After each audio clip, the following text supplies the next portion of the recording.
Merry meet, Annie here. Welcome to Monday on Pagan Perspective.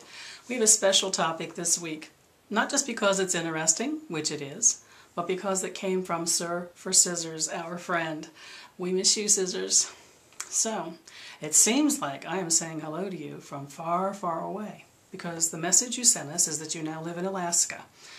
And here's what you were encountering. The dark half of the year is starting in Alaska, the cold and the dark. You're also surrounded by buildings. So there's several reasons why you can't get outside and do ritual the way you used to do.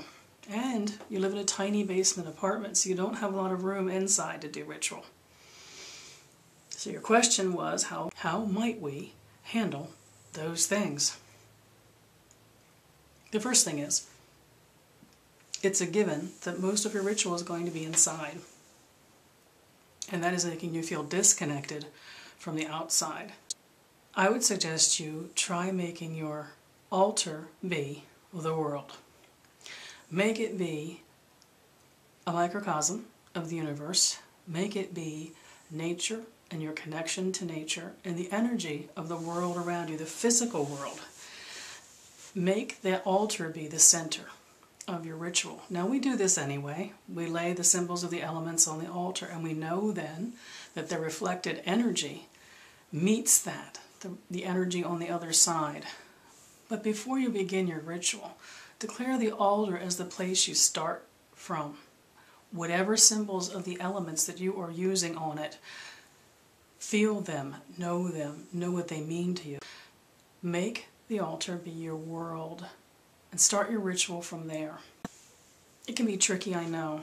You might step outside before you begin your ritual and experience for a moment that Arctic blast that is where you are. And there's two things you could choose to do with that.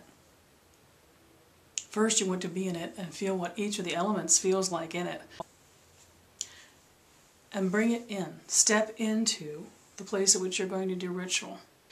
If what you felt and experienced out there was not something you want to bring into your ritual space, use that power of dropping your coat, your gloves, your hat, whatever, as a way of shedding that, of stepping into the nature, the form of nature you would like to welcome for the evening. In which case, when you put hands on your altar to ground and center, whatever elemental symbols you have on your altar, let them take you to any place you want to be in your mind. It might even be envisioning the place that you live at a season at which you are able to be in it more comfortably. And always, always permit yourself, as that coat comes off, to carry forward and into your room whatever felt powerful and strong from outside. There will be times, no matter how inhospitable that cold and dark seems, that you will have had a moment outside in that quiet before your ritual, that something will need to come into you and be carried in. To take that pause as you come back in from that moment outside, and no matter how terrible that weather was, as you drop your coat, literally drop that outside behind you and step into a world you want to create, or think about what may have come in with you that you actually welcome and embrace and want to take with you. When it comes to casting, you said you're working in a small space. Try not casting a circle. Try casting to the walls. It's an old technique. It was used almost always in my first circles, where we were meeting in small rooms and small apartments, and for one person a circle may have worked, or even for a couple, but by the time you got a whole circle's worth of people in a room, there really wasn't room to move around. We cast to the very walls of the room that we were in. So rather than casting a circle, you are indeed casting a cube.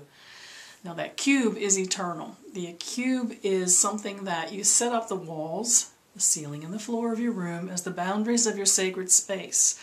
But there's an emanation out from that softens it. You end up with a sphere around you, but what you conceive of as the place that your circle is within the cube of the room you're working in. Make your entire room be your sacred space so you have the freedom to move.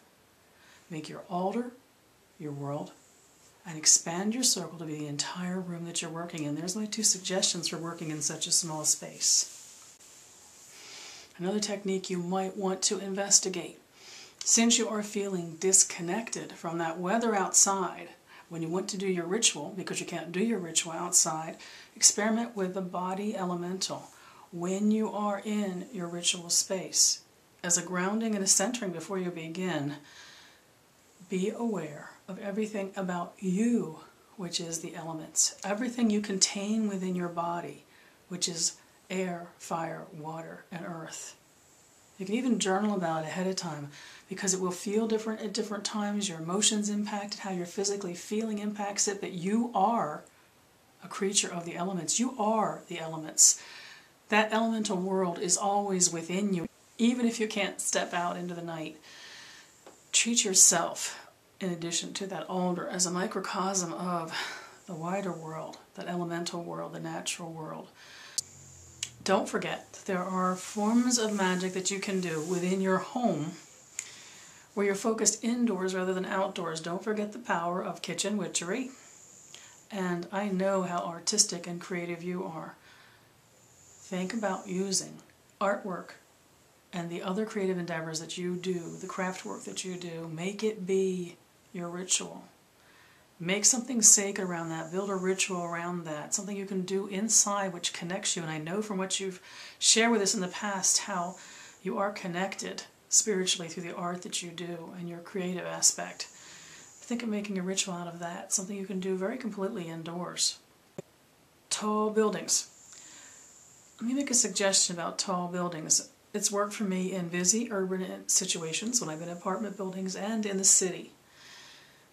You can, as a first exercise in working with the magic of being in that peopled of an environment, you can work with the energy around you. You can work with the energy that is the warmth and the electrical current, literally, of the buildings around you, and the energy of the people that are around you. You can make a cone of energy, gather it in and direct it out of all that activity and actual vibrancy that is around you. You're not worrying about the fact that there's a mixture of energies and some of it might not be really good. It will become balanced, powerfully balanced, by all the varying energies that you, using your mind and your will mix and raise up. Actually consider using what's around you as a source of energy, something you can direct to the effect that you want to direct it towards. Also, I had fun when I've been in crowded areas with something I think of as creating spires around me. And that is, I envision the place I am. Like you, I've also been in small basement apartments as the center of a temple, a beautiful sacred place. And the buildings around me, if they aren't tall, I make them tall in my imagery, and I make them taller and taller until they are like spires, pillars, columns, steeples that surround me. Make use of your environment as a tool. Build it up. Acknowledge it in reality first, and then build it up and extend it in your mind and in your visualization, and there you are in the hub of it.